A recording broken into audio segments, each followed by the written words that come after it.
Bien, vamos a dar comienzo a la segunda clase teórica del curso. Vamos a continuar avanzando sobre el conocimiento de la computadora. En la clase pasada nos centramos en lo que tenía que ver con el hardware, es decir, con los fierros, ¿no? Cuáles eran las partes de la computadora, qué sentido tenían, cómo afectaban de alguna forma la performance. Hablamos un poco de algunos tipos de memoria particular para entender cómo funciona. Ahora nos vamos a mover un paso más hacia arriba, digamos, en la abstracción y vamos a empezar a hablar de el sistema operativo, ¿no? Después vamos a hablar de los lenguajes de programación que están todavía un poco más por arriba y algunas aplicaciones, ¿tá? Si lo vemos como una abstracción, desde la parte más baja tendríamos el hardware, después el sistema operativo y después las aplicaciones. Así que hoy nos vamos a dedicar a ver esos otros dos temas para entender cómo funciona la computadora. Para comenzar, vamos a hablar un poco de qué hacen los sistemas operativos. Seguramente ustedes ya conozcan sistemas operativos previo a realizar este curso, de nombre, ¿no? Por lo menos. Si hablamos de PC de escritorio, seguramente han sentido nombrar Windows o Linux. Si hablamos de celulares, por ejemplo, habrán sentido hablar de Android.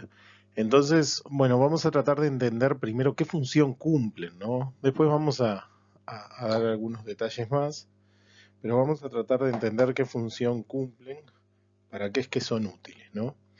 Lo que van a permitir los sistemas operativos es gestionar y coordinar la utilización de los recursos del equipo, acá estamos hablando del hardware, ¿no? Haciendo que los detalles particulares de ese hardware sean transparentes para las aplicaciones, ¿ah? De alguna forma lo podemos ver como algo intermediario entre los programas, las aplicaciones y el hardware, ¿tá? Los recursos que yo tengo. ¿Qué cosas son esos recursos que me permite utilizar? Bueno, la memoria RAM, el procesador, capturar información del teclado y desplegarla en la pantalla, la utilización de los discos, disquetes, CD-ROM, cualquier dispositivo secundario de almacenamiento, la conexión a la red, la conexión a la Wi-Fi y cualquier otro dispositivo que yo le agregue, ¿no? Una impresora, etcétera. Entonces, este modelo de abstracción básicamente lo que va a hacer es que las aplicaciones, en vez de dialogar con el hardware directamente, van a dialogar con el sistema operativo. Y es el sistema operativo el que va a dialogar con el hardware. Eh, bueno, no son imprescindibles, ¿tá? No es necesario que haya un sistema operativo para que yo pueda utilizar una computadora. Pero sería realmente muy engorroso poder hacerlo. Para que fijen esta idea y para que les quede clara, a veces es más fácil poner hoy en día un ejemplo con los celulares que ponerlo con una PC de escritorio, ¿no? Pero piensen en un software cualquiera, no sé, de celular, el que quieran, uno que saque fotos, no sé, Instagram, el que sea. El que hace la aplicación Instagram lo que quiere hacer es un software que te permite sacar fotos y publicarlas en su sitio y, ¿no?, de alguna forma intercambiar mensajes, poder poner comentarios a las fotos y esas cosas. Si no existieran los sistemas operativos para celulares, lo que tendría que hacer la persona que hace esa aplicación Instagram tendría que él encargarse de que el celular sacara las fotos. Para eso tendría que programar el código que hace que saque las fotos el celular de alguna forma en todos los tipos de dispositivo móvil que haya, de todos los fabricantes posibles, con todas las variantes de modelo y todo ese tipo de cosas que puedan existir. Con el modelo de la utilización de sistemas operativos, la aplicación solamente tiene que pedirle al sistema operativo sacar una foto. El sistema operativo, vamos a ver ahora cómo, es el que tiene que tener algún tipo de programita especial que funcione para ese celular particular con el cual yo quiero sacar la foto y le pueda decir al hardware, le pueda decir al fierro, digamos, saca la foto. ¿No? Pero desde el punto de vista de la programación, del que hace aplicaciones, eso es una simplificación muy importante, porque se concentra en lo que para él es importante, que es hacer el programa, ¿no? En este caso, en este ejemplo que estoy poniendo, Instagram, que se encarga de otras cosas, no de sacar fotos. El que sabe sacar fotos en un celular particular y todo eso es el propio dispositivo, a través del sistema operativo. Entonces, ¿para qué el que desarrolla la aplicación tendría que centrarse en aprender todo eso y programarlo de vuelta? Esa capa intermedia entonces simplifica la vida, ¿no? Eso es importante que lo entiendan. Lo mismo va a pasar en una PC. En una PC, si yo tengo una impresora y alguien programa una aplicación, lo que tiene que tener es la capacidad de dialogar con el sistema operativo de esa aplicación y decirle, quiero que imprimas esto. Ahora después, cómo eso se mapea a cómo la impresora procesa los renglones y cómo los va imprimiendo, eso, el que sabe dialogar en ese lenguaje con el hardware, con la impresora, es el sistema operativo.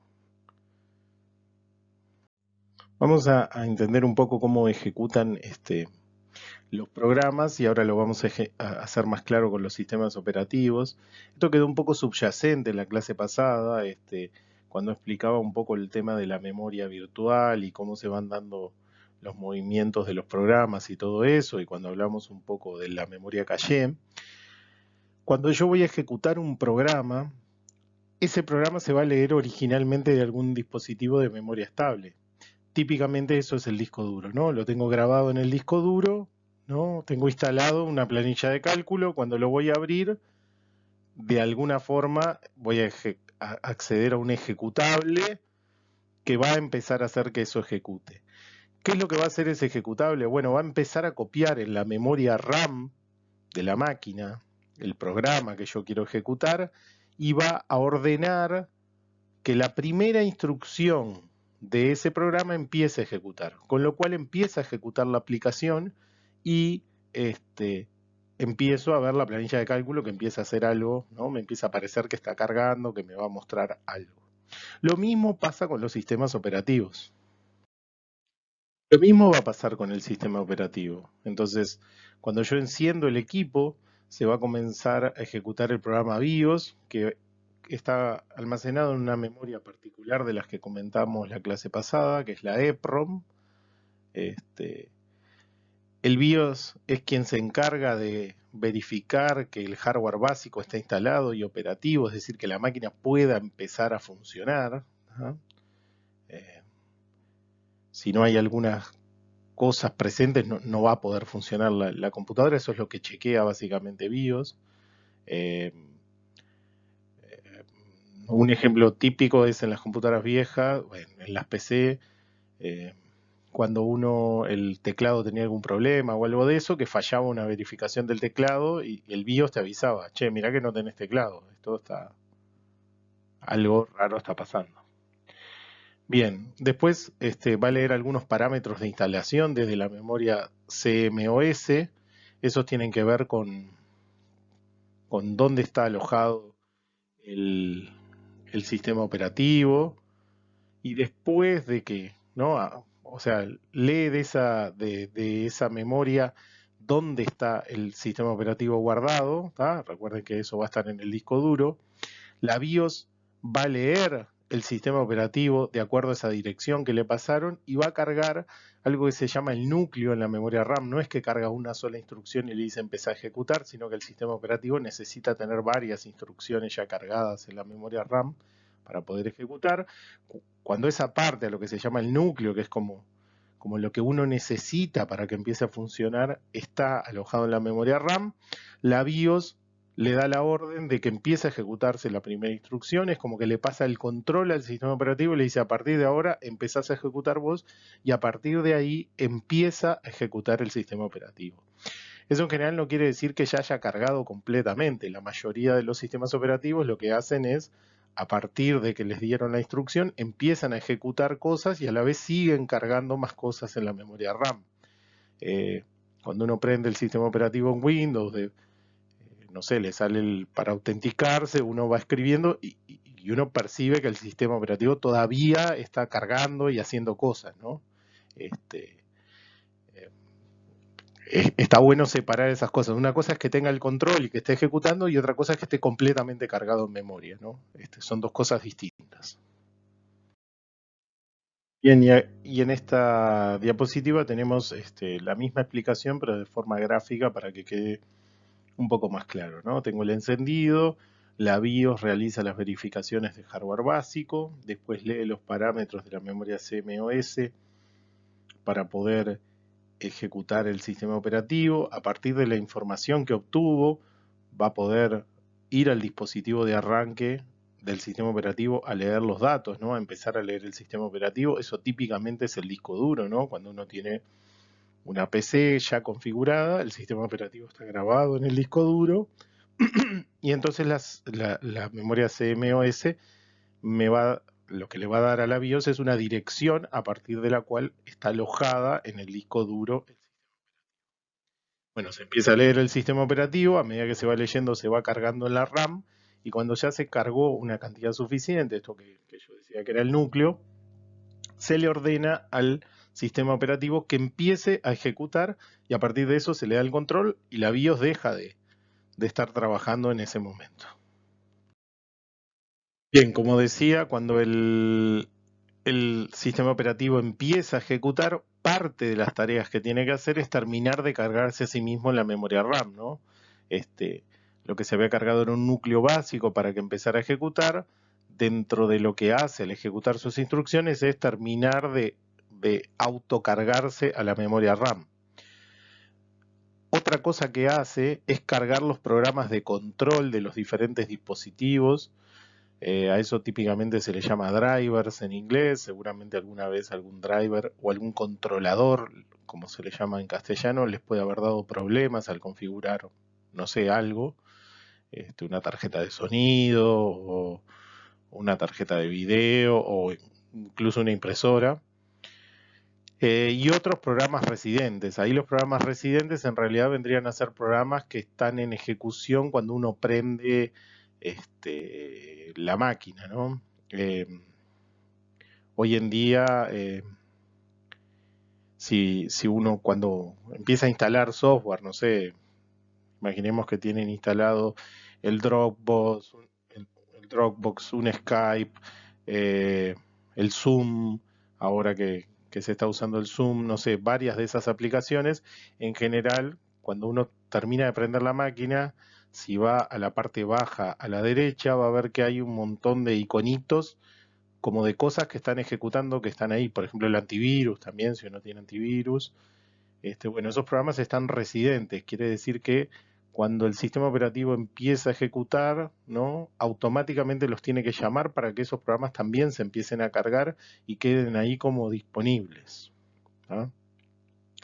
Y después de que hace todo ese proceso, la computadora pasa a quedar a la espera de órdenes del usuario y atiende interrupciones, ¿no? El funcionamiento tanto del teclado, del mouse y esas cosas es por interrupciones. Es cuando se sensa que se está apretando algo, se detecta eso que se está haciendo y se empiezan a capturar los datos que uno está escribiendo, por ejemplo, en el teclado, ¿no?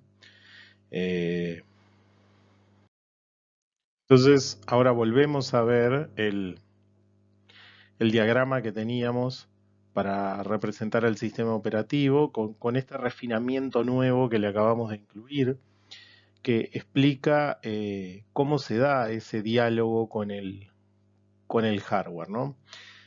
Por un lado yo tengo las aplicaciones, que es como la capa superior, es el nivel más alto, que son las aplicaciones de usuario, ¿no? Pues eso puede ser un programa que ustedes hayan hecho, puede ser una aplicación como la planilla de cálculo, procesador de texto, la que se les ocurra. Y esas aplicaciones dialogan con el sistema operativo, le piden cosas al sistema operativo y el sistema operativo le devuelve resultados, ¿no? Por ejemplo, le dicen imprimí esta hoja y el sistema operativo le devuelve el control en algún momento y le avisa ya la imprimí. Si no, en la aplicación debería darte un mensaje de error de no puedo imprimir porque pasa tal cosa. Ahora, ¿cómo hace el sistema operativo para dialogar con el hardware? Bueno, cada hardware va a tener un controlador, que, como les decía la diapositiva, un par de diapositivas para atrás, o driver, que se le suele llamar en inglés, que cuando uno instala esos dispositivos tiene que instalar el controlador y el driver correspondiente, el controlador o driver correspondiente a eso, ¿no? Es típico que cuando uno, no sé, se compra una impresora, se compra algo así, y va a instalar esa impresora, le va a pedir que tiene que instalar algunos drivers. Eso, hoy en día hay tecnologías como plug and play, en las que uno a veces si enchufa la impresora por USB, el sistema operativo detecta cuál es la impresora y baja de internet automáticamente el controlador o el driver que precisa para esa impresora. A veces la impresora viene con un disco, un CD, un DVD que viene con los drivers cargados, o viene con un folleto que me dice a qué dirección tengo que acceder en internet para bajármelos. ¿Ah? Básicamente ese driver en general está hecho por el fabricante de ese hardware, el fabricante de la impresora. Entonces él sabe cómo funciona la impresora. Entonces fíjense que la lógica que está en el fondo de este modelo es que uno como que delega las responsabilidades, ¿no? ¿Quién es el que sabe cómo imprime la impresora? El que fabrica la impresora. Entonces él es el que se tiene que encargar de hacer el controlador. El controlador va a exponer algún tipo de operaciones, ¿no? Que debe ser eso, imprimir página, eh, no sé, imprimir página a color, imprimir, ¿no? Debe tener algunas propiedades, eso, si es en color, blanco y negro, si la hoja va derecha o es acostada, ese tipo de cosas. Y el que sabe cómo decirle a la impresora que haga eso es el propio fabricante de la impresora. Entonces, este esquema tiene esa ventaja que mencionaba un poco antes, que es que el que hace las aplicaciones solamente se tiene que encargar de hacer su aplicación, porque él va a dialogar con este esquema de que las responsabilidades están como delegadas de alguna forma. Él va a tener que decirle nada más, imprimime una hoja color, que es lo que me pidió el usuario en mi aplicación. Ahora, ¿qué implica eso para la impresora? El que lo sabe es el fabricante del hardware. Y el sistema operativo está en el medio solamente para garantizar que ese diálogo sea posible, ¿no? Porque si uno definiera las operaciones, ¿no? Si la aplicación pidiera el imprimime una hoja de una forma que el driver no lo entiende, tampoco habría diálogo. El que garantiza eso, el que tiene definido, las aplicaciones me tienen que pedir las cosas así y yo se las pido de esta forma a los controladores, es el sistema operativo. ¿Ah? Y como les decía, este esquema básicamente lo que permite es eso, que el fabricante de hardware se ocupe de lo que él sabe y haga los controladores, y el que hace aplicaciones se preocupe de hacer sus aplicaciones y no se tenga que preocupar por los otros detalles. Vamos a comentar algunos ejemplos de sistemas operativos. Para PC, bueno, están los lenguajes de la familia Unix, que ahí básicamente hay como dos grandes familias, los Berkeley y los System 5, que esos han devenido en los sistemas solares, AIX, y el que seguramente ustedes conozcan, que es Linux, ¿tá? Que tiene muchas variantes, digamos, en realidad es una familia de sistemas operativos con algunas particularidades, pero hay un montón de implementaciones distintas, Ubuntu, Red Hat, CentOS. Uno puede instalar un montón de diferentes sistemas operativos que son Linux. ¿tá? Son como variantes de ese sistema operativo. Después está el sistema Windows, que es de Microsoft, y el sistema OS, que es de las Mac. ¿tá? Estos son los más comunes de escritorio, digamos. Cada uno tiene sus particularidades. Por las dudas, para los que no estén familiarizados, si yo tengo una aplicación en Linux, no la voy a poder ejecutar en Windows. Si tengo una aplicación en Windows, no la voy a poder ejecutar en Linux. Eso me va a dar problemas. No tengo tan claro el tema de Mac, porque nunca usé Mac, pero en el fondo Mac OS tiene un Linux. Entonces, podría existir cierta compatibilidad entre aplicaciones Linux y Mac OS. Este, pero bueno, dependerá del caso. Seguramente si una aplicación usa algunas librerías particulares de ese sistema operativo, capaz que no están en el otro y, y haya problemas de compatibilidad. ¿Tá? Seguro que Windows y Linux las cosas no andan y en Linux o Mac OS puede haber cosas que anden, pero seguramente haya dificultades para que anden. ¿Tá? Entonces, cuando uno utiliza un sistema operativo, como define todas estas cosas que yo decía, la forma de trabajar con los drivers, cómo las aplicaciones le pueden pedir cosas, en general, no es que todos los sistemas operativos son compatibles entre sí y funciona todo cruzado, eso en general no pasa. Lo mismo pasa en los sistemas operativos de celulares, ¿no? O sea, tengo dos grandes familias que son las más populares, las más comunes, que es Android de Google y iOS de Apple. Eh, Típicamente, ¿no? Si utilizan celular, si bajan aplicaciones, el que tiene un celular con sistema operativo Android, va a Google Play y de ahí baja las aplicaciones, y el que tiene el de iOS va al Apple Store y baja de ahí las aplicaciones, pero alguien que tiene un celular Android no puede bajar una aplicación del Apple Store e instalarla porque no anda. ¿Tá? Em, Bien, también Microsoft intentó, ya van varios intentos por tener un sistema operativo para celulares, pero en general no han tenido mucho éxito. En algún momento era Windows Phone, que hoy en día ya está descontinuado. Ahora hay una variante de Windows 10 que es mobile, que digamos que tiene un avance importante en el sentido de que el look and feel, o sea, la forma en que yo veo el celular se empieza a parecer a cómo veo la PC en el escritorio, entonces eso hace que como que no haya una curva de aprendizaje entre usar una cosa y usar otra, que ese era un problema histórico que tenían las cosas de Microsoft, o sea, era muy distinto el sistema operativo que corría en una PC del que corría en el celular. Habrán tendido a que eso cada vez se empiece a aparecer más, pero sigue siendo bastante menor su utilización con respecto a los otros dos sistemas operativos. Como les decía esto, yo creo que acá es donde a ustedes les puede quedar más claro el ejemplo de que el sistema operativo es una capa intermedia de interacción.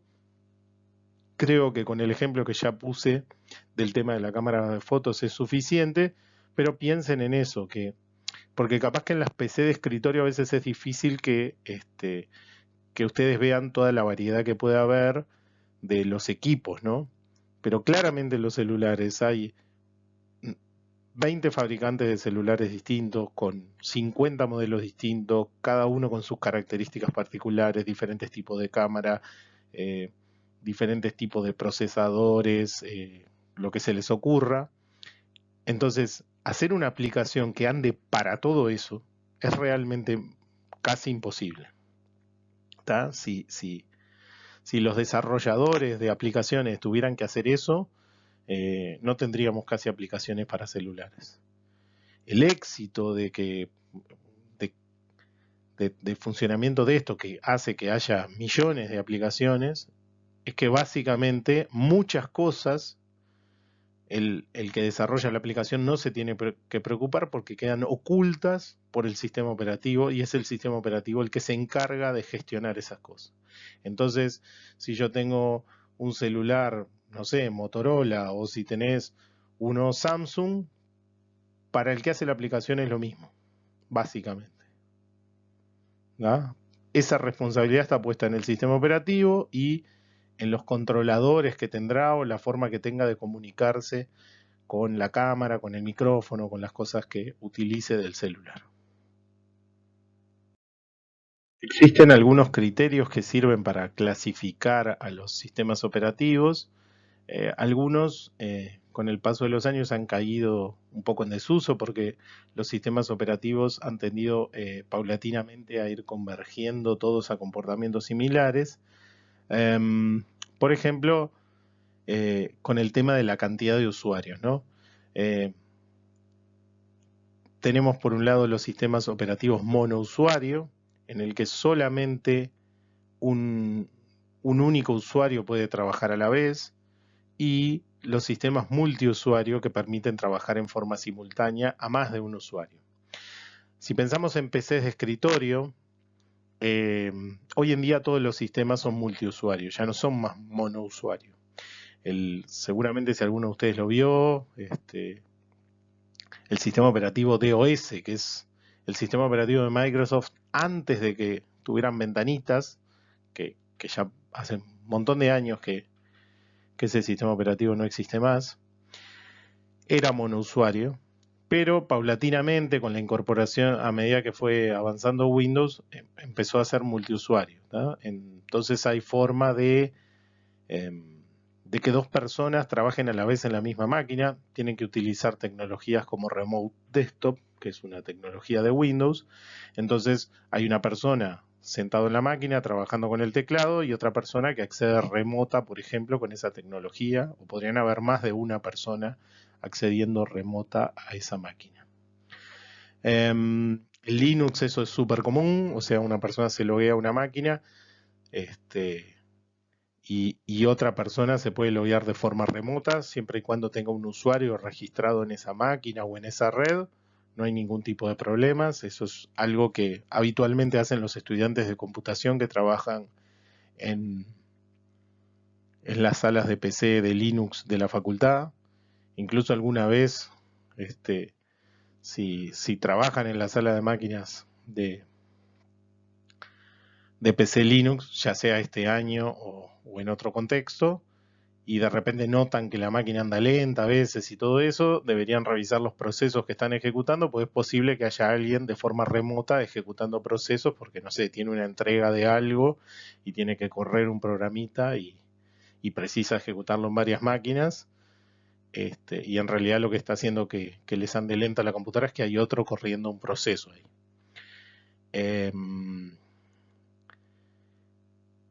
Bueno, entonces como les decía, en lo que refiere a PC, básicamente todo ha convergido a multiusuario, que es lo más lógico, ¿no? Que permitir que en la máquina pueda haber más de una persona ejecutando a la vez para tratar de optimizar eso, el funcionamiento de la máquina, ¿no? Las capacidades que tiene.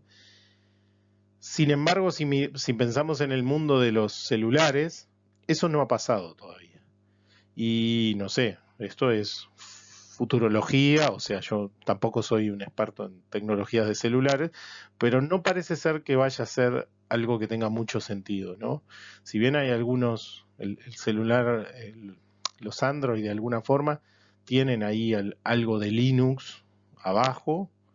En principio yo creo que todas estas cosas de multiusuario están cerradas y uno no puede acceder.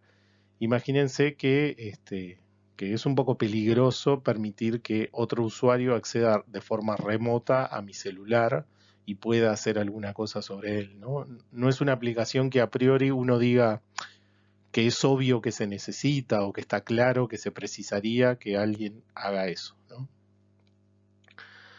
Otro criterio de clasificación tiene que ver con la cantidad de tareas concurrentes que se permiten hacer. A lo primero, los sistemas operativos eran monotarea, es decir, que solo podían hacer una tarea a la vez, y hoy en día la mayoría de sistemas operativos son multitarea, es decir, pueden estar haciendo más de una tarea a la vez.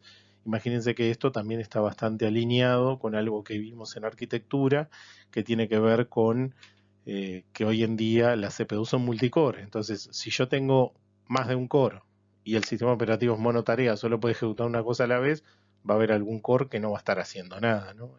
Entonces no tiene sentido hoy en día tener un sistema operativo monotarea. Esto es más general incluso porque hasta los celulares, la mayoría de los celulares modernos ya no son con un core solo, sino que son dual core por lo menos.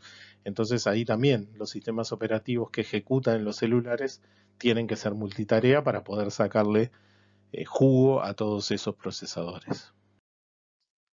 Bien, también existen sistemas operativos distribuidos en los cuales eh, las responsabilidades del sistema operativo se distribuyen entre toda la red. eso en general no, los ejemplos más bien puros que hay de eso son más bien académicos. No se me ocurre un ejemplo que ustedes puedan llegar a conocer. Y bueno, y vinculado con estos temas está el tema del procesamiento paralelo, ¿no? Que de alguna forma cuando estoy trabajando con sistemas operativos en infraestructuras de cómputo potente, digamos, tengo que permitir tener esquemas de programación que me permitan sacarle jugo. Uno de estos esquemas es la memoria compartida, que es lo que pasa cuando yo tengo una PC, por ejemplo, con más de un core. Yo tengo una CPU con 4 cores, entonces yo necesito que esos cores se comuniquen entre sí datos, y para que se comuniquen datos voy a tener que utilizar, por ejemplo, la memoria RAM, que es algo que ven todos los procesadores, ¿tá? Cuando yo tengo una realidad distinta en la cual estoy, por ejemplo, en una red y tengo varias computadoras conectadas, ahí se habla de memoria distribuida, porque cada una de las PC tiene memorias distintas que no se ven. Esa lógica de clúster en general tengo que tener envíos de mensajes explícitos para decirle a otra máquina, bueno, ya terminé de calcular lo que me tocaba, ahora vos podés hacer esto con estos datos que te estoy pasando. ¿Tá? No tengo un mecanismo así como en la memoria compartida, que la ven todas las CPUs. Un aspecto importante tiene que ver con cómo nos comunicamos con los sistemas operativos, o sea, cómo es el interfaz entre el hombre y la máquina. Cada uno de los sistemas operativos tiene su propia interfaz con el usuario y eventualmente puede tener más de uno, ¿no? En los sistemas Linux, por ejemplo, es común tener una interfaz visual con ventanas al estilo Windows, digamos, y también una consola con la que uno puede interactuar con el sistema operativo, una pantallita negra en la que da instrucciones. Incluso los sistemas Windows tienen esa consola, lo que pasa que no es algo que se use habitualmente, es algo que alguien quiere hacer algo específico. Cada uno de estos interfaces va a tener un cierto protocolo de comunicación definido, y una cosa que es importante entender es que la interfaz es una aplicación más que ejecuta el sistema operativo y no es el sistema operativo. Bien, entonces tenemos un refinamiento del diagrama que teníamos hoy. Tenemos el hardware, el sistema operativo, las aplicaciones, y aparece una aplicación especial, digamos, que es el interfaz con el usuario, que se encarga de interactuar con el usuario, con el sistema operativo y con el resto de las aplicaciones. Cuando tenemos una aplicación, en general, la forma de visualizarla está asociada fuertemente a la interfaz que tenga definido con el usuario ese sistema operativo. Como decía anteriormente, puede haber más de un tipo de interfaz. Eso va a depender del sistema operativo. Puede tener distintas formas de visualización, como decía, línea de comando, ventanas, ¿tá? Y lo que es importante es que les quede claro esa diferencia, ¿no? De que eso no es el sistema operativo. El sistema operativo en realidad es lo que está abajo haciendo que las cosas no funcionen, ¿tá? Esa interfaz lo único que hace es que me permite visualizar, ¿no? Por ejemplo, los archivos cuando los quiero acceder o ese tipo de cosas, ¿tá? Pero eso no es el sistema operativo. Es una aplicación más que corre por encima del sistema operativo. Mencioné anteriormente, eh, hay interfaces que son de texto, por ejemplo, el DOS se llama CMD se llama en Windows, que remite al viejo DOS, ¿no? Si uno va a la parte izquierda donde puede buscar o ejecutar comandos, pone CMD en Windows, lo que le va a aparecer es una ventanita negra en la que puede dar instrucciones, ¿tá? En Linux, los que estén familiarizados con el uso de Linux seguramente conozcan la shell de Linux, que en muchos casos la van a utilizar para instalar aplicaciones o para agregar paquetes que necesiten en Linux, así que es algo que se usa habitualmente.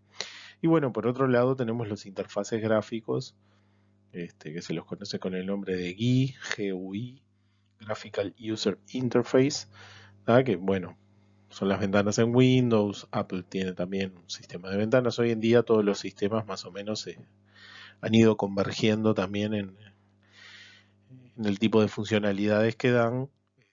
Pues, eso son prácticas y bueno, todos cuando aparece una idea innovadora, digamos, lo empiezan a usar. A lo primero, la mayoría de formas de comunicarse con el sistema operativo era a través de interfaces de texto, o sea, como la shell de Linux o el DOS, y en algún momento empezaron a incorporar eso, cierto interfaz gráfico que simplifica para el usuario hacer algún tipo de operaciones. Cuando estamos hablando del sistema operativo, nos estamos refiriendo al software, ¿no? En contraposición al hardware, que fue lo que hablamos la clase pasada. Ahora, no es el único software que se utiliza en una computadora. Em, la clasificación esta que estamos viendo, que voy a comentar a continuación, es un poco clásica y puede ser un poco discutible y tiene que ver con qué programas se consideran software de base, o sea, software básico que yo preciso para utilizar el equipo. ¿No? Entonces tengo el sistema operativo, la interfaz gráfica que tiene asociada ese sistema operativo, editores de texto, un navegador de internet, un administrador de correo electrónico, planilla electrónica, podría ser un manejador de base de datos. Acá lo que decía es que este término software de base en realidad cada vez ha ido perdiendo peso y se ha vuelto más ambiguo. ¿Por qué? Porque cuando uno instala un sistema operativo moderno hoy en día, muchas de estas aplicaciones ya vienen incluidas en la instalación, ¿no? O sea, antiguamente lo que pasaba es que uno instalaba el sistema operativo y venía el sistema operativo pelado, no tenía nada, tenía su interfaz, que podría ser gráfica o no, y a lo sumo algún editor de texto. Entonces, para instalar, si uno quería un navegador de internet, lo tenía que instalar, si uno quería usar un correo electrónico, lo tenía que instalar, lo mismo con la planilla electrónica y con el resto del software de base. Como esas aplicaciones son tan comunes, tan necesarias para utilizar un equipo, lo que empezó a pasar es que paulatinamente las instalaciones básicas de los sistemas operativos los empezaron a incorporar. Entonces, bueno, si bien esta frontera existe, estas cosas son distintas, depende digamos que se ha perdido un poco el uso de este término, el software de base, digamos, pero el concepto importante es ese, ¿no? Son como ese tipo de aplicaciones básicas que permiten hacer ciertas funcionalidades genéricas que le servirían potencialmente a cualquier usuario. Bueno, y otras herramientas de software serían los programas de aplicación del usuario, ¿no? Acá es donde se distingue, bueno, estábamos hablando hasta acá de aplicaciones genéricas que le servirían a cualquier usuario y las aplicaciones de usuario serían aquellas que tienen una función específica para un usuario en particular. Por ejemplo, si estamos pensando en cosas que tengan que ver con una contaduría o en una de ese tipo de cosas, no sé, un software de liquidación de sueldos o de facturación o un sistema contable o de gestión de stock o en algo de ingeniería podría ser el software CAD o eh, algún simulador en particular que se precise para algún motivo. Este, igual, como decía en la diapositiva anterior, esta división es un poco arbitraria y uno podría hablar en general de software, digamos, y considerar que estas aplicaciones están al mismo nivel que las otras, digamos. No es que, no es que, no es que estén realmente, ¿no?, en esa jerarquía que estábamos haciendo de alguna forma, no es que estas estén por encima, sino que, bueno, esta diferenciación, digamos, es una diferenciación clásica. Pero uno podría considerarlas exactamente al mismo nivel y no distinguir con las anteriores, ¿no? Donde sí hay una distinción por el tema de funcionamiento, como vengo explicando hace varias diapositivas, es con los sistemas operativos. Ahí sí, ese están como a otro nivel, claramente. Bien, hablando de diferentes tipos de software, una salvedad que es importante hacer, que la vamos a hacer en esta clase y este, que cuando empiecen a ver cosas de programación deberían tener clara, tiene que ver con el uso de los editores de texto plano. ¿Tá? Em, Cuando nosotros hablamos de texto plano, estamos hablando de texto ASCII, es decir, texto sin formato. ¿Tá? Todos estos términos son equivalentes y a lo que nos estamos refiriendo es a un texto donde lo que importa es lo que está escrito, ¿tá? Y no cómo está escrito, de alguna forma, ¿no? Entonces, en general tengo una tipografía sola, tengo un único tipo de letra, no tengo gráficos, no tengo colores. Por ejemplo, si uno abre el bloc de notas en Windows, uno va a estar trabajando en general en texto ASCII. ¿Para qué me va a servir este tipo de aplicaciones? Bueno, van a ser ideales para suministrar información a un programa o a un sistema, para escribir mi propio código de un programa que yo quiera ejecutar. Porque lo importante acá son las instrucciones que yo le estoy dando a la máquina. No tiene sentido en el código, digamos, usar un resaltador o algo para marcar el código. ¿Tá?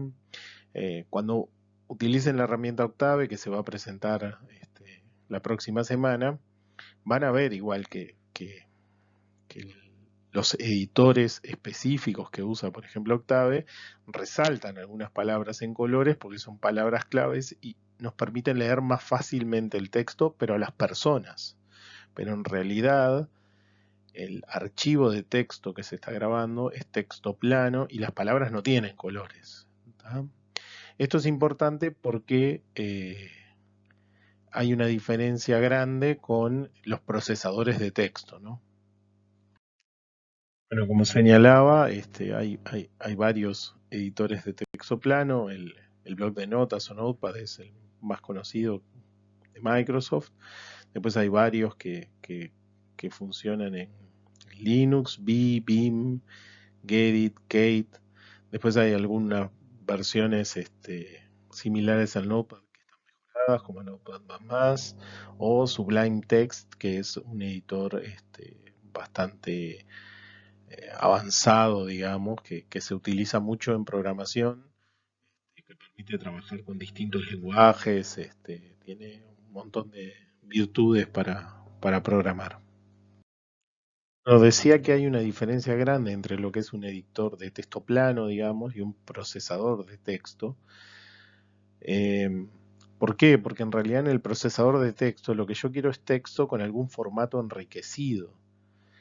¿Qué quiero decir con enriquecido? Bueno, con elementos que me van a permitir organizar y jerarquizar de alguna forma cierta información. Por ejemplo, utilizando diferentes tipos de letra, utilizando alguna forma de destaque, como puede ser el subrayado, la negrita, cambiar el tamaño de la letra, usar colores, poner imágenes, hipervínculos.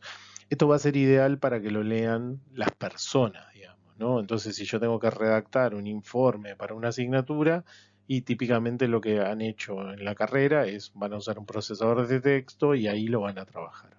Ahora, si yo tengo que escribir un código, tengo que hacer un programa, no puedo usar el procesador de texto, porque el, el archivo que se genera por todo este tipo de cosas que me deja manejar no está hecho en texto plano y la computadora no va a poder interpretar, o sea, el lenguaje de programación que yo use no va a poder interpretar todos estos caracteres extraños, todos estos símbolos extraños y no va a poder ejecutarlo. Entonces, cuando uno vaya a escribir un código, siempre tiene que usar un editor de texto plano. Octave nos va a proveer de uno, viene con un editor, o sea que directamente pueden usar ese y no hay ninguna complicación. Si no, deberían utilizar el bloc de notas o alguno equivalente para escribir los programas que vayan a hacer durante el curso. Bueno, vimos el hardware, después vimos el software y en particular un software particular que es el sistema operativo. Y después empezamos a hablar de las aplicaciones, ¿no? Y distinguimos, bueno, algunas en particular, y nos quedamos con el editor de texto, que es el que me va a permitir escribir programas que yo quiera ejecutar en una computadora. Pero bueno, ¿en qué voy a escribir esos programas? Vamos a ver que existen los lenguajes de programación. Si uno va a una definición de lo que quiere decir la palabra lenguaje, es un conjunto de símbolos y reglas acerca de cómo se organizan esos símbolos, ¿no? O sea, las reglas son sobre cómo se organizan esos símbolos. Entonces, las computadoras tienen un lenguaje, ¿tá? Los procesadores de la computadora tienen un lenguaje de máquina, al que también se llama binario, en el que básicamente yo tengo un conjunto de instrucciones relativamente acotado que me permite hacer ciertas cosas, y se llama binario porque esas instrucciones que yo le puedo dar a la máquina en el lenguaje ese más bajo, el lenguaje de máquina, se convierten en tiras de unos y ceros. ¿Se acuerdan cuando hablamos en la clase pasada de el binario, los bits y todo eso? Bueno, las instrucciones que sabe ejecutar una CPU básicamente son tiras de unos y ceros. No sabe más nada que eso. Entonces, los lenguajes de programación que tengan una cierta abstracción nos van a permitir escribir un algoritmo en un conjunto de instrucciones precisas que en alguna parte de ese proceso se va a transformar en algo que la máquina va a saber ejecutar. O sea, no es que nosotros vamos a programar en unos y ceros, o sea, en el curso de arquitectura del computador que se da para la gente de computación, la gente termina programando en el lenguaje más bajo, en el lenguaje ensamblador, que es el que usa la computadora, que no es usar unos y ceros directamente, pero casi. ¿Ah? Nosotros vamos a trabajar con lenguajes que tienen un nivel de abstracción más alto, que van a ser más sencillos de usar, pero es bueno que entiendan que en el fondo lo que se termina ejecutando son esas secuencias de unos y ceros. Bueno, ¿qué lenguajes de programación existe? Bueno, hay una gran variedad de lenguajes de programación y en general en los últimos años se ha tendido a diversificar el panorama y a tender a tener lenguajes específicos para diferentes tareas, ¿no? Originalmente cuando surgieron los lenguajes de programación, se vio la necesidad y se empezaron a generar lenguajes de programación. En general se tendía a pensar que un lenguaje iba a servir para resolver todos los tipos de problemas o de casuísticas, ¿no? Imagínense, no sé, eh, desde programar un software bancario que hace, no sé, cuando hago un retiro en un cajero, cómo impacta eso en las cuentas en el banco, a un simulador, a, no sé, una animación, lo que se les ocurra, ¿no? Entonces, en los últimos años lo que ha pasado es que en realidad se ha visto que esa idea no funciona, porque los lenguajes tienen que ser completamente multipropósito, permitirme hacer todas las cosas posibles, y lo que se ha tendido es a que existan como lenguajes específicos que permiten hacer algunas cosas, es como que son mejores en esas cosas, y hay otros aspectos que no los exploran o no los permiten hacer. Entonces, bueno, esta clasificación que tenemos acá es un poco en base a cuál es su objetivo. Bueno, por un lado estarían los lenguajes de programación como del ambiente científico, que ahí tenemos Fortran, que es un lenguaje clásico que viene como desde la década del 60, 70, que se usa hasta el día de hoy. Es fuertemente usado por la gente de física en general, la gente que trabaja con modelos físicos, suele programar en Fortran. APL, MATLAB, que es lo que se usaba en la facultad hasta hace unos años, y Octave, que es como les contaba, como una variante, eh, digamos, de código abierto y que está fuertemente inspirada en MATLAB, ¿no? Después hay otro tipo de software, digamos, comerciales que se utilizarían para programar, como decía, ese tipo de cosas, aplicaciones más bancarias o ese tipo de cosas. Ahí está COBOL, RPG, PLSQL, y hay cosas más modernas que no están detalladas en esa lista, pero que tampoco es el foco del trabajo de ustedes, así que no tiene mayor interés. Después sí hay algunos lenguajes que todavía se siguen usando que persiguen objetivos genéricos, como C o C++. En general C es un lenguaje todavía muy usado, en particular en general yo trabajo en lenguaje C, todas las cosas que vamos a ver en este curso, por ejemplo, se podrían hacer en lenguaje C, no habría problema, y permite hacer otras cosas más, digamos, ¿no? Pero bueno, tiene algunas dificultades que hacen que no sea el lenguaje de programación que usemos en el curso. Después hay software específicos que permiten hacer simulaciones, como Simula, como GAMS, bueno, por ejemplo Flash, que permite hacer animaciones, y hay otros paradigmas, otras formas distintas a las que vamos a ver en este curso. El lenguaje de programación que usamos es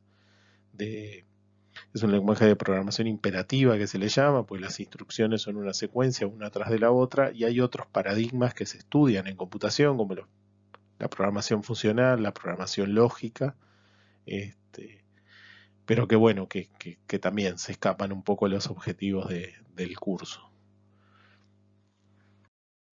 Pero como mencioné anteriormente, nosotros en este curso vamos a trabajar en Octave. Seguramente si ustedes realizan algunas asignaturas del ciclo técnico de la facultad o los que hagan otras carreras, puede ser que precisen usar Octave, o bueno, depende un poco en qué contexto se muevan. Algunos puede ser que terminen, no sé, teniendo que hacer algún código en Fortran, podría ser si trabajaban en algo que esté muy cerca de la física, o bueno, dependiendo con qué trabajen, podría ser que tuvieran que hacer algo en C.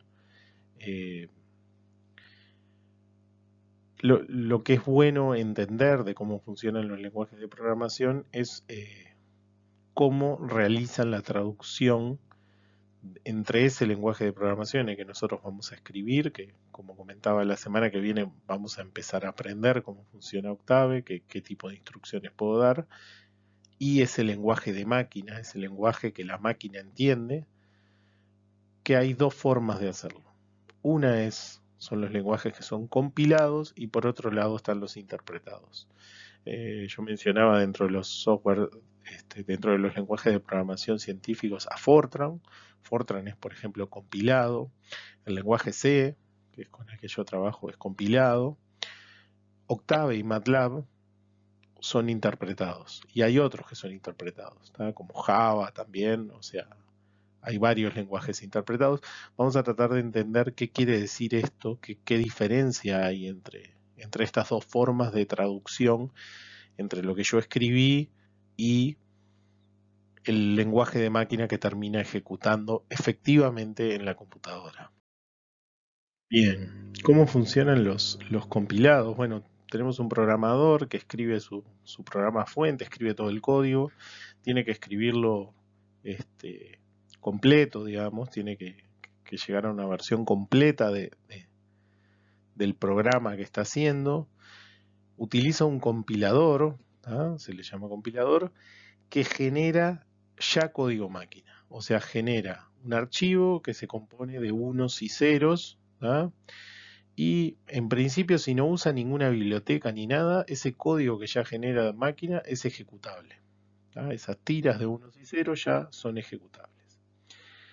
Pero en general lo que uno pasa es que utiliza bibliotecas que fueron realizados por otro, o para simplificar el trabajo, ¿no? Por ejemplo, si tiene que hacer algún tipo si tiene que utilizar aproximaciones numéricas, no sé, yo qué sé, no sé, quiero usar series de Fourier para algo. En general lo que va a pasar es que no me voy a poner a implementar yo funciones que calculen las series de Fourier. Seguramente alguien ya lo resolvió, existe una biblioteca, y lo que yo quiero es incorporarla a mi código y llamar a esas funciones y decirle, bueno, calculame la serie de Fourier de tal cosa. Entonces, básicamente, esas bibliotecas están escritas también, ¿no? Ya fueron compiladas por alguien, el que me da las bibliotecas, y ya están con unos y ceros. Ya está el código en lenguaje de máquina. Entonces, ¿qué va a pasar cuando yo agarre mi programa fuente que va a llamar a esas funciones con el compilador? Bueno, el código máquina va a tener un montón de unos y ceros de las cosas que ya puede ejecutar, y va a tener llamadas a esas funciones. Va a decir, bueno, llama a la función tal de tal biblioteca, llama a la función tal de tal biblioteca.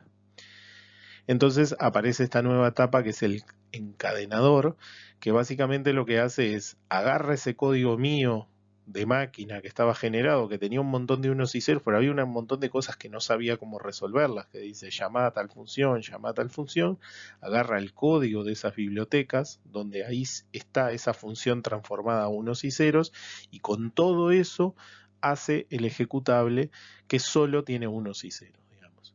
Es como que este siguiente paso lo que hace es eso, eliminar esas referencias que yo tengo a las bibliotecas.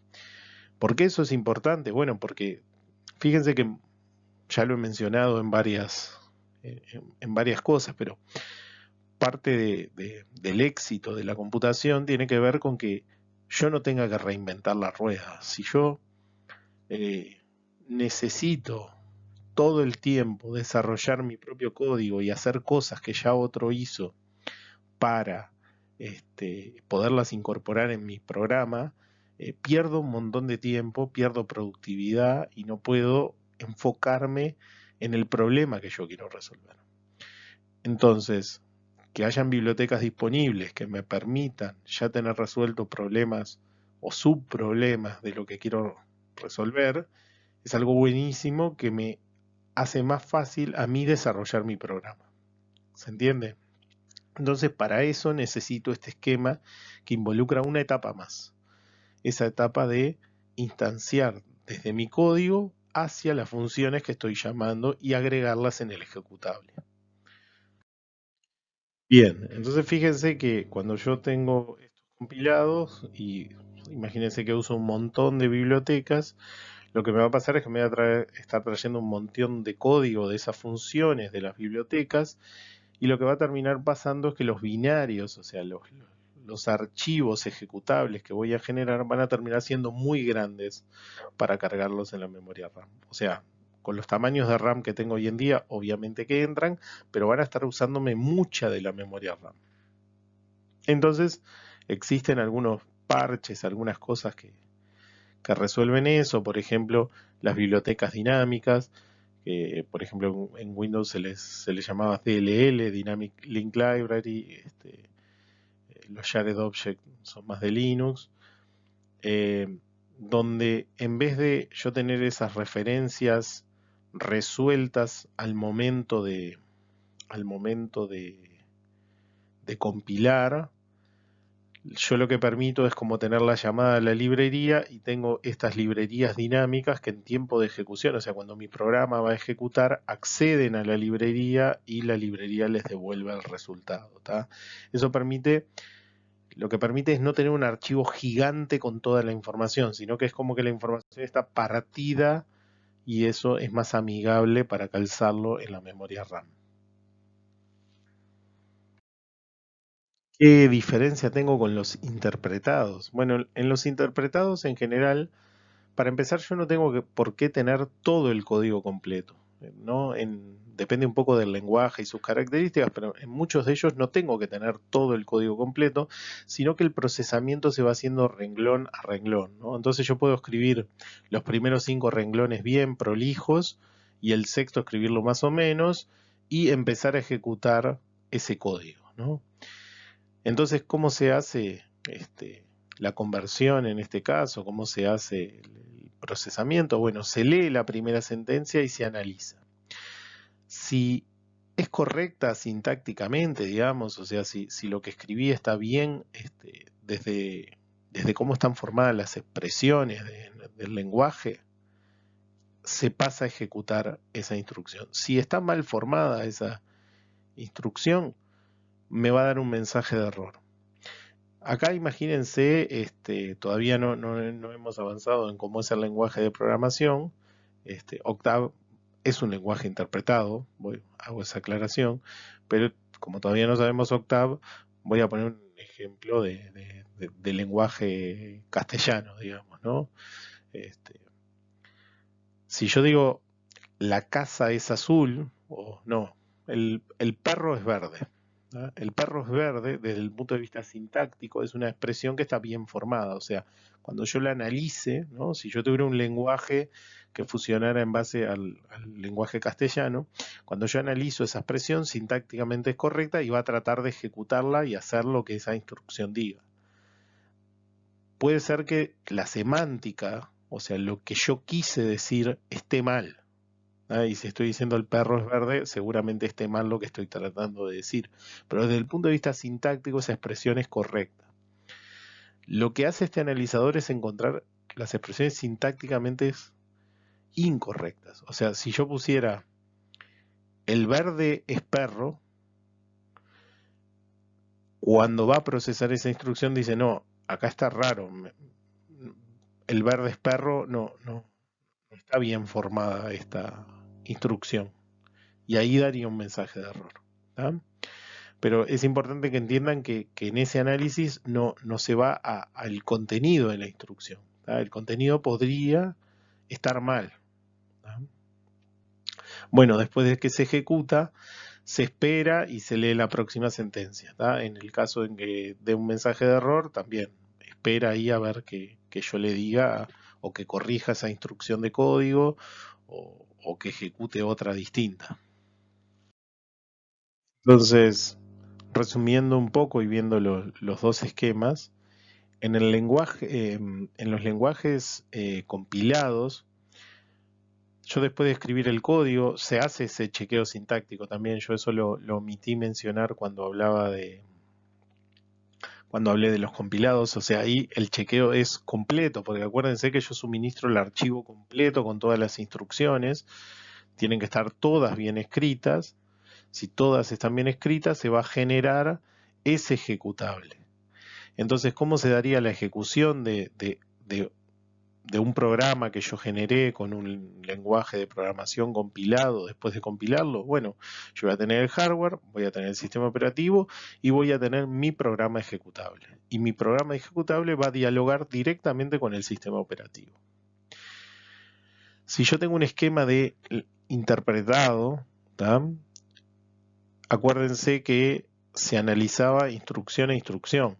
Entonces, yo necesito tener un intérprete. Necesito el intérprete que vaya procesando de a una las instrucciones de mi programa, vaya dialogando con el sistema operativo para dialogar con el hardware y vaya convirtiendo de a una esas instrucciones en comandos concretos del lenguaje máquina que va a poder ejecutar la máquina. ¿Tá? Pero entonces fíjense la diferencia importante que hay entre estos modelos. O sea, cuando yo trabajo en un lenguaje compilado, no tengo un intermediario en el intérprete. Yo ya logré un ejecutable que va a ejecutar en esa máquina y no preciso más nada, preciso el sistema operativo. Ahora, cuando yo estoy escribiendo en algo que es interpretado, necesita siempre un intérprete. Si yo no tengo intérprete instalado, no voy a poder ejecutar ese programa. Esto tiene sus ventajas y desventajas. Cada uno sirve para diferentes cosas. Por ejemplo, Fortran es compilado, ¿no? Y C son compilados. Entonces, si yo escribo un código en C y lo compilo en una máquina Windows, como está atado el sistema operativo sobre el que va a ejecutar, si yo agarro ese ejecutable y me lo copio a una máquina Linux, no funciona. Entonces pierdo una cosa que es importante, que es la portabilidad, digamos. O sea, yo escribí un programa y solo va a ejecutar en ese tipo de máquina, con ese sistema operativo que yo generé ese lenguaje de máquina. Veamos qué pasa o qué va a pasar en Octave con cuando yo tengo un programa. Bueno, lo que va a pasar es que como yo voy a tener que tener instalado en yo escribo ¿no? En un archivo en el bloc de notas, escribo un código Octave y lo quiero ejecutar. Ese código, como es un archivo de texto, si yo lo copio de una máquina Windows a una Linux, en cualquiera de ellas me va a funcionar. No tengo este problema que tenía en los compilados, ¿no? Dense cuenta de este detalle que es bastante importante. En el compilado, yo como tengo los unos y ceros expresados en la máquina concreta, ¿tá? Y utilizan operaciones del sistema operativo y ese tipo de cosas, si yo me muevo ese ejecutable a otro sistema operativo, no funciona. Ahora, Mi programa, en este caso, en el caso del interpretado, es algo que yo escribí en el blog de notas. Entonces copiarme ese archivo de una máquina Windows a una Linux es algo que puedo hacer y tengo el programa en esa máquina. Ahora, ¿qué preciso para que ejecuten? En cualquiera de los dos ambientes necesito el intérprete. Es decir, tengo que instalar Octave en la máquina Windows y Octave en la máquina Linux. Yo teniendo Octave instalado, llamo a ejecutar a mi archivo y el archivo ejecuta. Entonces fíjense que tengo una ventaja que es esto que se llama la portabilidad. El mismo código que tengo lo puedo utilizar en las dos máquinas, pero necesito necesariamente tener instalado el intérprete. Entonces, si comparamos las características de los compilados contra los interpretados, vamos a ver que una ventaja que tienen los compilados es que van a ser más rápidos al ejecutar, porque se ejecutan directamente en el procesador, ¿no? Yo ya generé los unos y ceros, entonces la CPU lo puede ejecutar y eso hace que ande más rápido. Si yo trabajo con un lenguaje interpretado, van a ser más lentos porque cada vez que yo esté ejecutando voy a estar interpretando cada instrucción. Es decir, que se va a estar convirtiendo, o sea, mi tiempo de ejecución va a involucrar la conversión y la ejecución. En el caso de los compilados, como yo primero hice la etapa esa de compilación, de generación del código binario, en realidad en el momento de la ejecución lo único que estoy haciendo es ejecutar. ¿Ah? Eso me mejora los tiempos de ejecución y aparte me estoy evitando el que esté corriendo otra cosa, ¿no? Que en este caso es el intérprete. ¿Ah? Ese sería como un primer punto, una primera diferencia importante. Bueno, pero esta ventaja que yo tengo en velocidad la pierdo en el tema de la portabilidad que yo decía. O sea, un código ejecutable, voy a precisar un código ejecutable para cada una de las plataformas. O sea, si yo quiero que una aplicación, un programa que hago, ande en Windows, bueno, tengo que agarrar una máquina Windows, generar el ejecutable ahí, compilar, lograr que funcione, y bueno, entonces después alguien con una máquina Windows se copia ese ejecutable y le puede funcionar. Ahora, si mañana lo quiero hacer para Linux, tengo que agarrar una máquina Linux, compilar, pasar por todo ese proceso y así para cada sistema operativo y incluso si hubiera diferencias grandes en las arquitecturas, yo mencionaba el tema de las Intel y de las ARM, si yo tengo un ejecutable para ARM, no me anda en Intel, si es para Intel no me anda en ARM, o sea, es un poco más complicado que el sistema operativo, ¿tá? Tiene que ver también con eso del lenguaje de máquina, pero bueno, no sé, teniendo dos máquinas de características similares y con el mismo sistema operativo, puedo copiarlo, digamos, ¿no? Pero en general voy a precisar eso, un ejecutable para cada una de las plataformas. ¿Qué me va a pasar con los interpretados? Que es una gran virtud que tienen. Es que bueno, el programa va a ser válido para cualquier plataforma que yo tenga, siempre que tenga el intérprete instalado. O sea, si yo agarro una Mac, agarro un Linux, agarro un Windows, agarro otro sistema operativo. Si tiene un Octave, le tiro mi archivito y funciona y tengo los resultados. Y no me tengo que preocupar por nada de esto de si el ejecutable anda, no anda, qué tengo que ver. Entonces, estas cosas repercuten en el tipo de comportamiento que yo voy a tener cuando genero el algoritmo. ¿Tá? El proceso de compilación es tedioso en general, como realiza el chequeo de todos los errores sintácticos posibles. Imagínense si uno tiene un código grande que crece mucho, de miles de líneas, a veces capaz que uno compila y le aparecen 50 errores sintácticos. ¿Tá? Depurar eso es, ¿no? El ir encontrando los errores, corrigiéndolos, es bastante tedioso, lleva mucho tiempo. Entonces, los lenguajes compilados en general no suelen ser cómodos cuando uno quiere modelar algo para lo cual no tiene el algoritmo, ¿no? Digamos, uno está haciendo un modelado, está buscando el algoritmo, ¿no? No, no tiene un diseño claro de la solución que va a hacer y quiere bosquejar una solución, bueno, un lenguaje compilado es una mala idea, porque en general me va a hacer pasar por un proceso tedioso, voy a obtener un ejecutable y si me doy cuenta que el programa no hace lo que yo espero que haga, tengo que repetir ese proceso hasta que encuentre, este, hasta que termine de bosquejar y encuentre el algoritmo que estoy intentando resolver. En eso los lenguajes interpretados son mucho mejores, porque me va a permitir hacer un análisis de datos rápido y poder hacer un montón de pruebas, aunque no tenga el algoritmo terminado. Es lo que les decía hoy, ¿no? Imagínense que yo quiero procesar algo, entonces, bueno, escribo las primeras 5 instrucciones bien, o como yo creo que están bien, para ir avanzando con eso, y ya de la sexta para en adelante lo escribo más o menos porque no lo tengo tan claro. Entonces puedo tirar una ejecución de prueba y ver si efectivamente las 5 primeras líneas resuelven lo que yo creía. Entonces me fijo, no, mirá, no, me dio un error, entonces corrijo en la tercera línea, a ver ahora, sí, está, las primeras 5 andan bien, o sea que esta parte del algoritmo la tengo resuelta, paso a la sexta línea y resuelvo esta otra subparte. ¿Tá? Entonces esos ciclos de interacción son bastante más sencillos.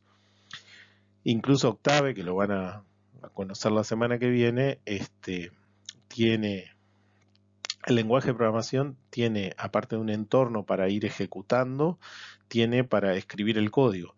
Entonces yo puedo ir escribiendo directamente el código y llamarlo desde la propia ventana que me da el entorno y puedo hacer esto de modelar y hacer cambios y es relativamente fácil de hacerlo. Esta es una virtud que tiene y es parte, no, o sea, no es la única explicación de por lo que se usa Octave y MATLAB en este curso, digamos. Se usa también por la parte científica porque es muy práctico, permite hacer gráficas, tienen, o MATLAB tiene un montón de bibliotecas disponibles que resuelven muchos problemas de procesamiento de señales, no sé, un montón de cosas que pueden llegar a ser necesarias usar, ya están resueltas. Y bueno, me permiten hacer este ciclo de ir procesando información rápida, ¿no? Imagínense que ustedes están haciendo un simulador, entonces, no sé, tienen una cierta hipótesis sobre, no sé, lo manejan con ecuaciones diferenciales y quieren ir viendo qué les va dando, entonces, pueden eso, ir ejecutando unas instrucciones, viendo qué va dando y diciendo, esto no converge, acá está pasando algo raro, a ver, analicémoslo. Y esos ciclos de modificaciones de código, ejecución, son mucho más rápidos que los que uno tiene cuando compila el código. ¿Tá? Que en general es eso, uno debería diseñar completamente el algoritmo para escribirlo y ahí sí poderlo probar. Un poco siguiendo este otro esquema. Eh, una característica que seguramente la aprendan en este curso de computación es que en general en computación no, este tipo de soluciones así tan drásticas, tan distintas entre un comportamiento y el otro, no le suelen gustar a los informáticos, entonces eh, tratan de hacer, se tratan de hacer cosas híbridas que me permitan tener los dos comportamientos de alguna forma. Entonces, una solución de compromiso para los interpretados, ¿no? Para que sigan teniendo las virtudes que tienen, pero no me generen estos inconvenientes que me generaban, ¿no? Que el tiempo de ejecución sea tan alto, o bueno, ese fundamentalmente. Un, un esquema que utilizan algunos lenguajes interpretados es hacer como una compilacioncita, digamos, hasta un nivel intermedio, ¿no? Entre un lenguaje de programación y un lenguaje de máquina. Es como que yo no tengo solo el lenguaje de programación, el lenguaje de máquina, sino que en el medio tengo un lenguaje interpretado. ¿Tá? Entonces, ¿qué gano con eso, digamos? Lo que yo gano es que van a haber ciertas etapas, como el análisis sintáctico, eso, cómo usé las variables, si son consistentes desde el punto de vista sintáctico, de cómo las estoy usando, las estructuras del lenguaje, los chequeo en esa etapa. ¿Se acuerdan que hoy cuando les decía el tema de que el costo de ejecución de interpretar, ¿no? De que el lenguaje sea interpretado, tenía como dos aspectos. Uno, el de la conversión, digamos, y el de los chequeos, y otro, el de interpretar las instrucciones, ¿no? Entonces, acá lo que estoy haciendo es como separando el primer paso, es decir, bueno, todo esto de los chequeos, en realidad sería bueno que lo hicieras. Entonces, tengamos otro tercer lenguaje, ¿no? O sea, tengo en el que yo escribí el lenguaje de máquina y este tercer lenguaje que aparece en el medio. Entonces, cuando yo compilo, me genera en ese lenguaje intermedio y eso, el resultado, es lo que se interpreta. ¿Ah? Es como agregar un tercer lenguaje en el medio, una capita más, que me da esas ventajas. ¿Tá?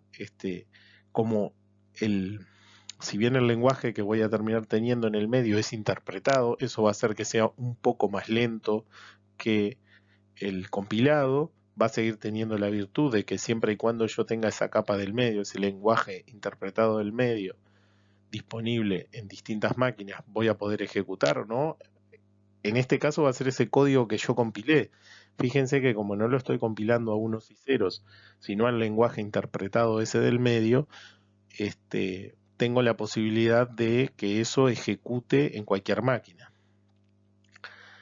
Y gané el tema de los chequeos del análisis sintáctico. Entonces, parece una buena solución de compromiso, ¿no? Me permite ganar velocidad sin perder las virtudes del interpretado, sigo teniendo portabilidad, los ciclos de desarrollo seguramente ahí sean un poco más largos, o sea, con ciclo de desarrollo estoy diciendo entre que yo escribo un código y puedo hacer pruebas, digamos, porque en este caso como tengo que pasar por el proceso de compilación, este, pero, eh, pero me da esas ventajas. Un lenguaje de programación que hacía esto, por ejemplo, es Java. ¿Tá? Eh, Java es un lenguaje bastante común y que estuvo, por lo menos en las primeras etapas, vinculado fuertemente al éxito de Internet. Y bueno, tenía este tipo de comportamiento. Yo escribía un código Java, se obtenía un código intermedio que se llamaba Java Bytecode. Y se obtenía el Java Bytecode y el Java Bytecode yo lo descargaba en cualquier máquina que tuviera un intérprete Java. Cada tanto le saldrá ahí que quiere cargar la Java Virtual Machine o algunas cosas así. Cada tanto pasa en los sistemas operativos Windows que le dice estoy actualizando la Java Virtual Machine o hay una versión nueva de la Java Virtual Machine. Bueno, esa Java Virtual Machine es el intérprete que va a ejecutar los Java Bytecodes y bueno, básicamente este esquema funcionó, se usa, y eso hace que las cosas primero sean portables, anden en cualquier máquina, cualquier sistema operativo y sean un poco más rápidas de lo que serían si un poco más rápidas y fíjense qué molesto sería para el usuario, ¿no? Que ustedes tienen la Java Virtual Machine, de repente entran a una página que va a hacer algo con la Java Virtual Machine y les da un error en el código.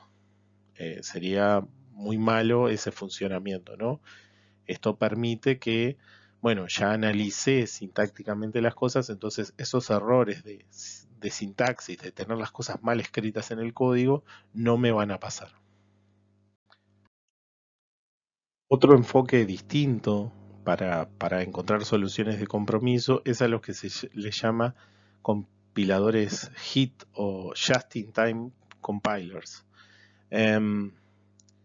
Fíjense que cuando yo tengo un lenguaje interpretado, en realidad yo tengo diferentes etapas, ¿no? Tengo el bosquejo, ¿no? Esa etapa en la que yo estoy probando y haciendo cambios, pero en algún momento ese código es razonable que se quede estable, ¿no? De que yo diga, bueno, está, ya hice la función que quería hacer, ya resuelve mi problema, entonces ese código no va a cambiar, ¿ah? O va a permanecer estable por mucho tiempo. Entonces, la estrategia que siguen estos los compiladores just in time es que si detectan que el código fuente, o sea, ese código que yo escribí, es más nuevo que la versión compilada que ellos tengan en el caché, a ver, vamos a plantearlo de esta otra forma. Yo tengo un código fuente del que voy a terminar haciendo una versión compilada. ¿tá? Voy a terminar haciendo un ejecutable.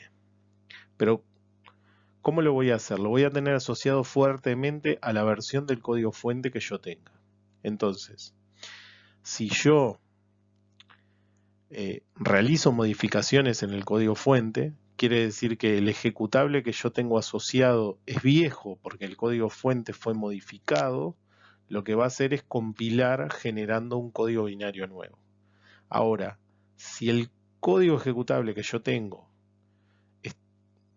machea, digamos, es correcto con el código fuente que tengo, o sea, yo no hice más modificaciones en el código fuente, no compilo nada y ejecuto el binario que tengo. ¿Se entiende? Digamos, es como que lo que hace es chequear si hubo modificaciones en el código fuente. Si hubo modificaciones, quiere decir que el código binario que yo tengo es viejo, porque correspondía a un código fuente anterior. Entonces tengo que compilar y generar uno nuevo. Si no, si el código fuente que tengo sigue siendo el anterior y está asociado a ese código binario, me evito la compilación y ya tengo el ejecutable. Entonces, ¿qué se logra con esto? Que cuando yo supero esa etapa de bosquejar y más o menos el código queda fijo, una vez lo compila, obtiene el binario y después no lo compila nunca más. ¿Se entiende? Estoy teniendo las virtudes otra vez de los dos mundos, ¿tá? Me permite bosquejar, me permite modelar un poco, ir viendo cómo van pasando las cosas, pero una vez que eso queda fijo, lo que tengo es un compilado, ¿tá? Esto es el esquema que utiliza .NET, que utilizaba por lo menos .NET hasta hace unos años, y esto incluso en MATLAB también pasa. En Octave lo tengo menos claro, tendría que mirarlo un poco para tener claro si funciona así, pero si alguno de ustedes está familiarizado con MATLAB o ha usado o usa MATLAB, va a notar que cuando utiliza unas funciones empiezan a aparecer en la carpeta unos archivos con otra extensión que básicamente es la transformación del código MATLAB al código objeto, el código binario para ejecutar. Si uno no realiza más modificaciones en los archivos, él tiene como una especie de tabla en la que dice, bueno, este código fuente fue modificado tal vez, tiene asociado este binario, fue modificado en tal fecha y tiene asociado este código ejecutable. Entonces, lo primero que hace es se fija, ¿alguien modificó el archivo este? No, no se modificó. Bueno, ejecuta el binario. No mires no mires el código porque ya tenemos un ejecutable asociado. Ahora, si detecta que la fecha del archivo es distinta a la que él tiene registrada como grabada, ahí sí, vuelve a hacer el proceso de generación del código binario y después lo ejecuta. Entonces, lo bueno que tiene esto es que si uno utiliza muchas veces un programa, en realidad el costo de compilarlo lo paga una vez sola y después tiene todas las ventajas, ¿no? Es como que tiene todas las ventajas del interpretado y todas las ventajas del compilado, ¿no? El sobrecosto de ese compilar lo pagaría en general una vez sola, o bueno, mientras que estoy bosquejando o haciendo cambios en mi algoritmo y modelando, bueno, lo pagaría varias veces ahí, ¿no? Pero cuando mi código queda fijo, ¡pum!, una vez sola pago ese costo y tengo la ventaja en el tiempo de ejecución. Bien, como mencionaba anteriormente, Java es un ejemplo del primero de los enfoques, que básicamente utiliza la Java Virtual Machine, y .NET en realidad es un conjunto de lenguajes de programación, porque hay varias, ¿no? Está C Sharp y hay Visual Basic, hay varios lenguajes. Básicamente siguen el otro esquema, el segundo de los esquemas que le he detallado, de los compiladores Just in Time. Entonces, si bien tienen la posibilidad de interpretar, cuando interpreta por primera vez, compila y genera el código binario, ¿tá? O sea, esas instrucciones, ¿no? Esas instrucciones que el intérprete va generando a partir de la ejecución, las guarda y se queda con el binario, y después en ejecuciones sucesivas se evita utilizar el intérprete. Este, en general nosotros en Octave vamos a trabajar con un lenguaje interpretado. Eh, no vamos a ver estos detalles así tan finos de cómo se obtiene el ejecutable. Nos vamos a centrar básicamente en el código que nosotros vamos a programar. Y bueno, a partir de la semana que viene vamos a estar viendo Octave y empezar a ver aspectos vinculados a cómo programar en Octave. Nuevamente la semana que viene vamos a repetir el procedimiento de al principio de la semana presentar cuáles son las actividades que se van a realizar la semana que viene y bueno, y a medida que vayan pasando los días ir subiéndolas a la página del EVA para que puedan irlas accediendo. Bueno, nos vemos la semana que viene. Hasta luego.